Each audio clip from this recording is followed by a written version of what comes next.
तो दोस्तों बागी 4 तांडव मचा रही है। जाओ भाई थिएटर में देख कर आओ, क्योंकि ऐसी फिल्में थिएटर में देखने में ही मजा आता है। तो आज की वीडियो में मैं बागी 4 को एक्सप्लेन करूंगा। तो चलिए बिना देरी करे शुरू करते हैं ना। तो मूवी की स्टार्टिंग में हम रोनी नाम के शख्स को देखते हैं जो नेवी ऑफिसर था। उसका अचानक एक्सीडेंट हो जाता है, वह बुरी तरह घायल था। हम देखते हैं कि गाड़ी लुढ़कते हुए ट्रेन की पटरी पर चली जाती है। रोनी निकलने की हालत में नहीं था। उसके बाद उसे हॉस्पिटल ले जाया जाता है। रोनी को कौन बचाता है ये तो नहीं दिखाया गया, सीन कट कर दिया जाता है। रोनी हॉस्पिटल में आईसीयू में था।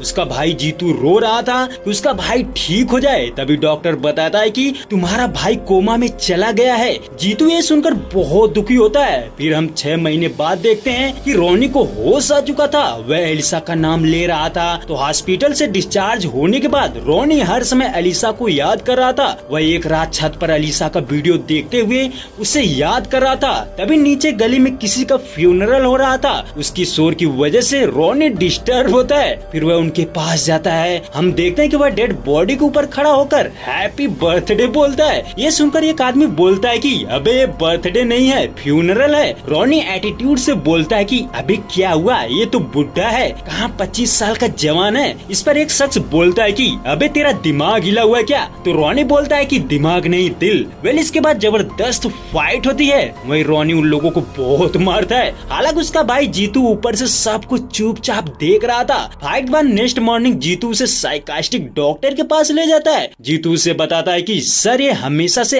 ऐसा ही करता है, ना किसी से बातें करता है, ना मिलता है, ना बोलता है, बस अपने मन का रहता है। डॉक्टर कहता है कि क्यों ऐसा क्यों करते हो। तभी रोनी कहता है कि मैं कल कुछ लोगों से लड़ रहा था और मेरा भाई देखकर मजे ले रहा था, ये मेरा भाई है। तभी जीतू एक वीडियो दिखाता है जिसमें कल रात रोनी अकेले लड़ रहा था, यानी इसके आसपास कोई भी नहीं था। डॉक्टर उसे बताता है कि तुम्हें सर पर चोट लगने की वजह से हेलुसिनेशन हो रहा है, तुम इमेजिन कर रहे हो। तभी रोनी कहता है कि अच्छा ये सब झूठ है ना, तो क्या मेरे शरीर पर लगी चोट भी झूठ है। तो रोनी अपनी चोट दिखाता है तो चोट गायब थी, यानी उसे चोट नहीं लगी थी। रोनी हैरान था कि मेरे साथ ये क्या हो रहा है। तभी जीतू कहता है कि मेरे भाई मैं भी चाहता हूँ तू इन सपनों की दुनिया से वापस आ जाए और ठीक हो जा। रोनी कहता है कि नहीं मैं ऐसे ही ठीक हूँ। दरअसल रोनी जिस वजह से परेशान था ना, उसकी वजह थी एक अलीसा नाम की लड़की।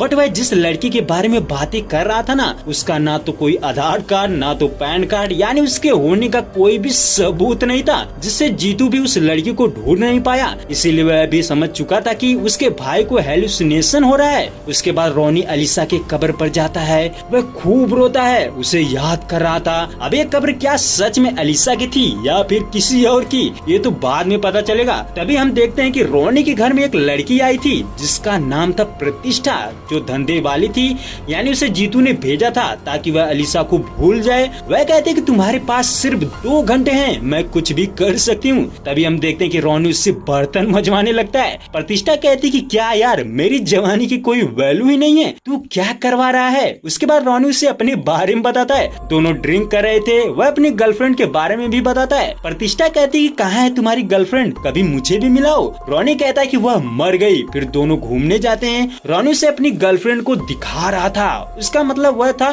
जो इमेजिन कर रहा था ना, उसे जहाँ जहाँ अलीसा दिख रही थी उसे प्रतिष्ठा को दिखाता है। बट प्रतिष्ठा को भी नजर नहीं आता। प्रतिष्ठा भी समझ जाती है कि इसे भ्रम हो चुका है। अब रात को जब रोनी घर आता है ना, तो वह देखता है कि उसने जो तस्वीर रखी थी वह बदल दी गई थी, यानी उसने अलीसा के साथ की तस्वीर रखी थी बट उसके सामने उसके साथ उसके भाई की तस्वीर थी। वह बौखला जाता है कि ये सब जीतू ने किया होगा, उसने ही फोटो बदल दिया होगा।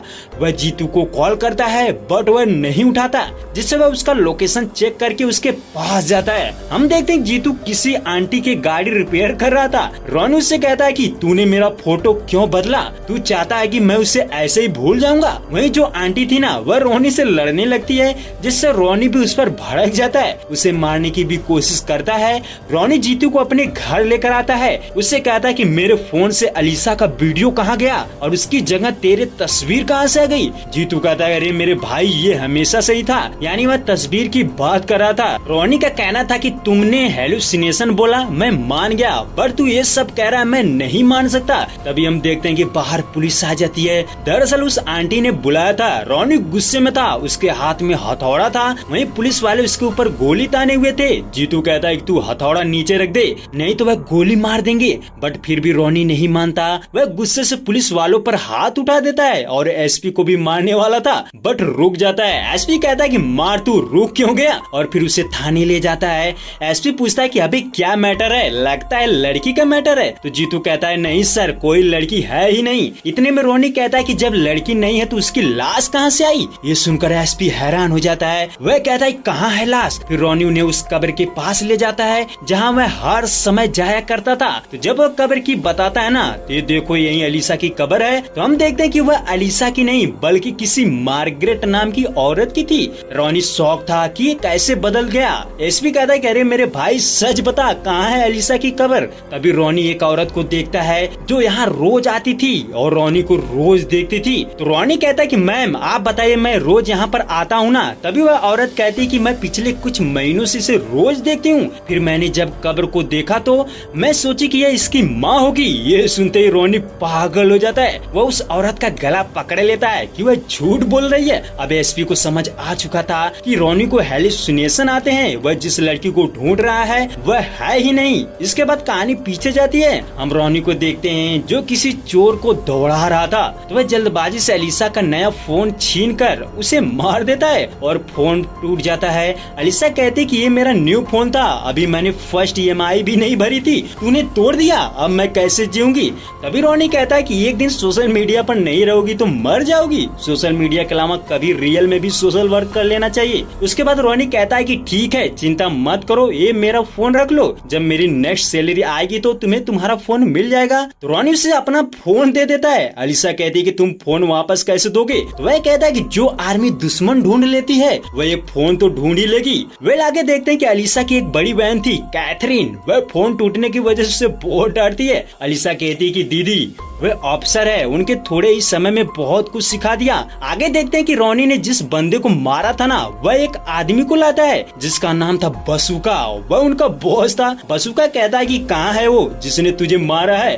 फिर वह रोनी को देखकर कहता है कि अबे इस मच्छर को मारने के लिए तू मुझे बुलाया है। फिर वह रोनी से कहता है कि जो भी कुछ करना है फटाफट कर ले, क्योंकि मैं जब मारता हूँ ना तो रुकता नहीं हूँ। तभी रोनी उसके गुंडों को मारता है। फिर बसूका की हवा टाइट हो जाती है। वह कहता है कि भाई मेरे आदमियों के सामने मत मारना, बेइज्जती हो जाएगी। फिर रोनी उसे उसकी नाक पर मारता है और फिर मारने के बाद सभी को हॉस्पिटल भी ले जाता है। वहीं अलीसा को देखता है जो डॉक्टर थी, वह बसूका के पास आती है। बसूका कहता है कि यहाँ मेरी जान निकल रही है, तुम फोन में बिजी हो। अलीसा कहती है कि तुम्हारे जैसे बहुत से लोग हैं जिन्हें मेरी जरूरत है, इस फोन की वजह से ही मैं किसी की मदद कर पाती हूँ। ये सुनकर रोनी को थोड़ा सैड फील होता है क्योंकि उसने फोन की वजह से उसे बहुत बोला था। अब अलीसा भी उसे देख लेती है और उसके पास आती है। रोनी उसको सॉरी बोलता है। अलीसा देखती है कि रोनी की गर्दन पर चोट लगी थी। वह कहती कि यह डेंजरस हो सकता है। फिर वह उसका इलाज करने लगती है। वहीं रोनी एडमिट हो जाता है। उसके बाद रोनी कंपाउंडर से बोलता है कि ये अलीसा मैम कब आएगी। वह कहता है कि जब इमरजेंसी होती है ना तब वो आएंगी। तभी रोनी अपनी बैंडेज खोल देता है और इमरजेंसी कहकर चिल्लाने लगता है, जिससे एक बार फिर से अलीसा आ जाती है। वह उसे देखते ही समझ जाती है कि इसे जानबूझकर बैंडेज खोली है। अलीसा कहती है कि तुम्हें खून बहाने का इतना ही शौक है तो ब्लड डोनेट कर दो, और तुम सड़कों पर मार पीट करते हो, लगता है तुम्हारा दिमाग हिला हुआ है। रोनी कहता है कि दिमाग नहीं दिल। अलीसा मुस्कुराने लगती है। अब नेक्स्ट डे रोनी अलीसा को फोन करके ये बताता है कि चिंता मत करो, कल तुम्हारा फोन मिल जाएगा। अलीसा उससे कहती है कि ये जो तुम इंट्यूशन की बातें कर रहे थे ना वो कुछ नहीं होता। तभी अलीसा कहती है कि अच्छा बताओ मैं इस समय कहाँ हूँ। तो रोनी कहता है कि बालकनी में, और फिर ये भी कहता है कि कोई तुम्हारे पीछे सुन रहा है। ये सुनते ही अलीसा पीछे देखती है तो उसकी बहन थी। अलीसा शॉक थी कि भाई इतना सटीक कैसे बता दिया। नेक्स्ट डे दोनों मिलने के लिए आते हैं। हम देखते हैं कि कुछ लोग वॉलीबॉल खेल रहे थे तो रोनी उसको उसका फोन वापस कर देता है। तभी अचानक वहाँ दूसरे प्लेयर्स आ जाते हैं। वह उन प्लेयर्स पर अटैक कर देते हैं। कुछ लोगों को गोलियां भी मारने लगते हैं। रोनी से रहा नहीं जाता, वह उनको मारने लगता है और खूब मारता है। तभी एक बंदा रोनी के सर पर गन तान देता है, जिससे अलीसा उसकी गन को अपनी तरफ ले लेती है। ये देखकर रोनी उनको बहुत मारता है। फिर दोनों में प्यार हो जाता है। उसके बाद कहानी एक बार फिर से प्रेजेंट टाइम में आती है। एसपी रोनी से कहता है कि क्या तूने एलिसा को मार दिया, कहाँ है वो। तो वह बताता है कि हमारा एक्सीडेंट हुआ था। तो एसपी कहता है कि ठीक है, जब एम्बुलेंस ड्राइवर तुम्हें लाया था उसने तो देखा होगा कि तेरे साथ एलिसा भी थी। अब एसपी उसे एम्बुलेंस ड्राइवर के पास ले जाता है। उसे पूछता है कि बता जब तू इसे लाया था तो वहाँ कोई लड़की थी? तो वह बताता है कि नहीं, वहाँ कोई तो लड़की नहीं थी। यहाँ पर भी रोनी गलत हो जाता है। अब एसपी कहता है कि चल सब लोग झूठ बोल सकते हैं, बट कैमरा तो झूठ नहीं बोल सकता। वेल अब सीसीटीवी फुटेज चेक किया जाता है, उसमें देखते हैं तो उस दिन गाड़ी में सिर्फ रोनी ही था। एसपी कहता है कि अरे यार अब तो सच बता दे, अब क्यों झूठ बोल रहा है। तभी रोनी एक गाड़ी में अलीसा की बहन कैथरीन को देखता है, वह दौड़ने लगता है, फिर पीछा करते करते उसको पकड़ लेता है। वह अपने पिता के श्राद्ध के लिए आई थी। रोनी कैथरीन से कहता है कि बताओ एलिसा कहाँ है। वह उसे पहचानने से इनकार कर देती है। वह कहते हैं कि कौन कैथरीन, कौन एलिसा, मेरा नाम प्रियंका है। और फिर पंडित भी बताता है कि मैं इसे बचपन से जानता हूँ, इसका नाम प्रियंका है। रोनी लगभग पागल सा हो चुका था,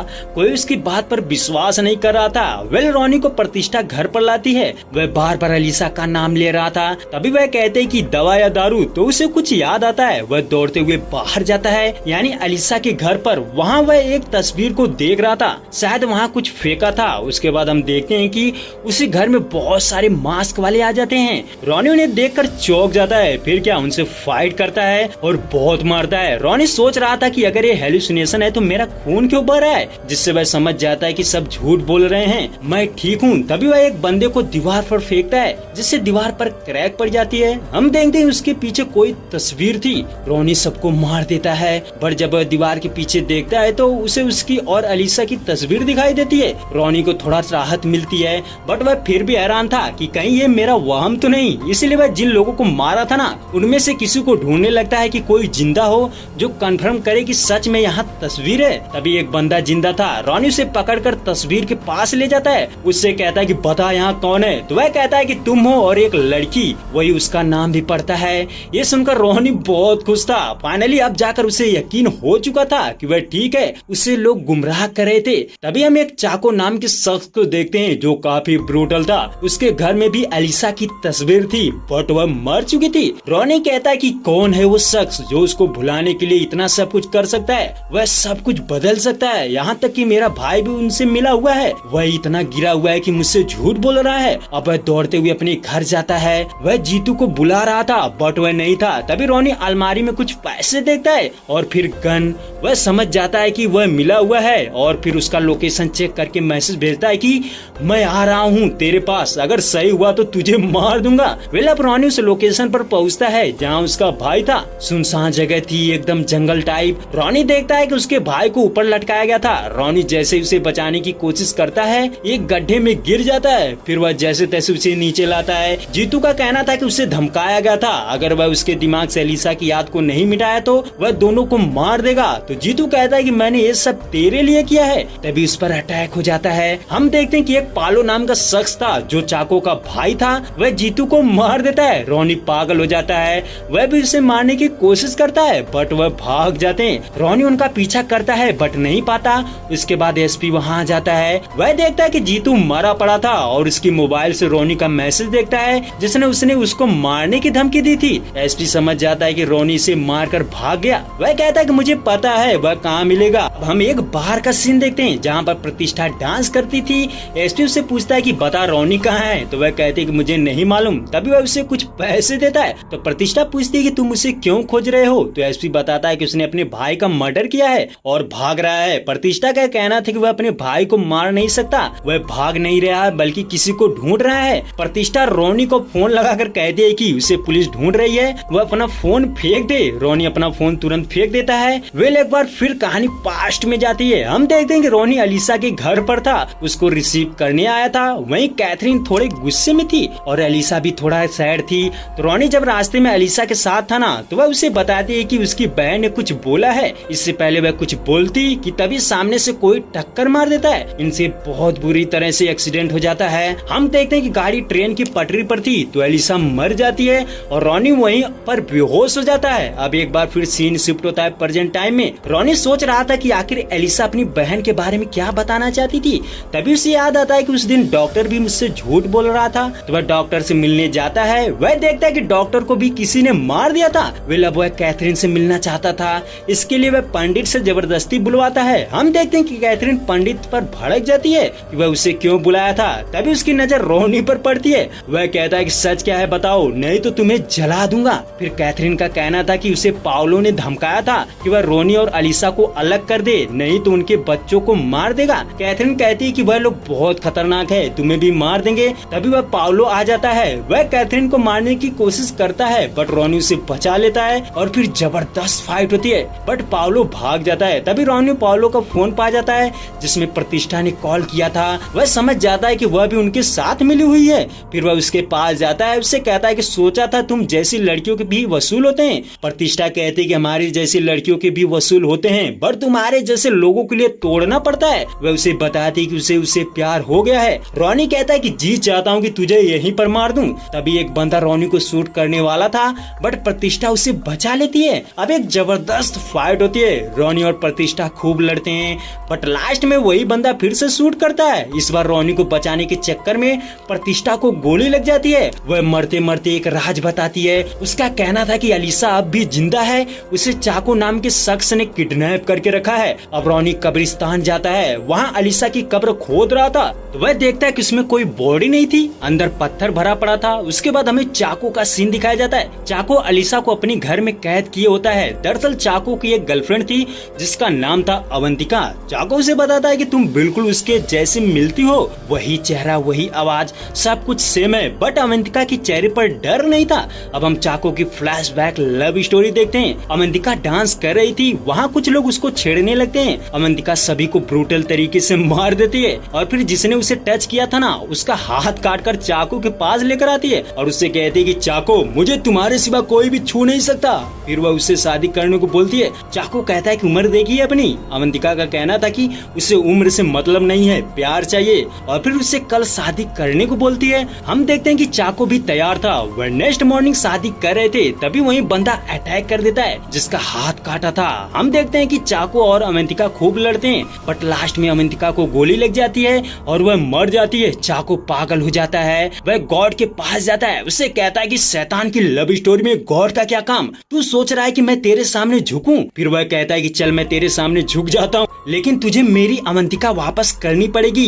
वह गॉड को धमकाता है, कहता है कि अगर तू शैतान को मेहमान बनाने पर मजबूर करेगा तो ये जो तेरी दुनिया है ना सबको खत्म कर दूंगा, इसलिए तुझे मेरी अवंतिका वापस करनी पड़ेगी। तभी वह जैसे ही चर्च से बाहर आता है तो वह अलीसा को देखता है। ये उस दिन का सीन था जब रोनी उन वॉलीबॉल वाले प्लेयर्स को मार रहा था। उधर चाको भी देख रहा था, वह अलीसा को देखकर बहुत खुश होता है पर जब रोनी उसे गले लगाता है ना तो वह जलने लगता है। चाको की सोचना था कि गॉड ने इतनी जल्दी अवंतिका को मेरे पास भेज दिया, अब वह हर हाल में उसे पाना चाहता था, इसीलिए उसे रोनी को रास्ते से हटाना था, इसलिए वह उनका एक्सीडेंट करा देता है। और जो हमने स्टार्टिंग में देखा था ना कि सिर्फ रोनी था तो चाको ने ही उसका एक्सीडेंट कराया था और एलिसा को बचाया था। वेल कहानी फिर से प्रेजेंट टाइम में आती है। चाको कहता है कि मैं तुमसे बहुत प्यार करता हूँ, तुम मुझसे शादी कर लो। एलिसा का कहना था कि वह शादी नहीं कर सकती क्योंकि वह रोनी से प्यार करती है। फिर चाको कहता है कि अरे ऐसे आशिक मैंने बहुत देखे हैं, वह जिस्म से प्यार करते हैं, अब तक तुझे तो वह भूल चुका होगा।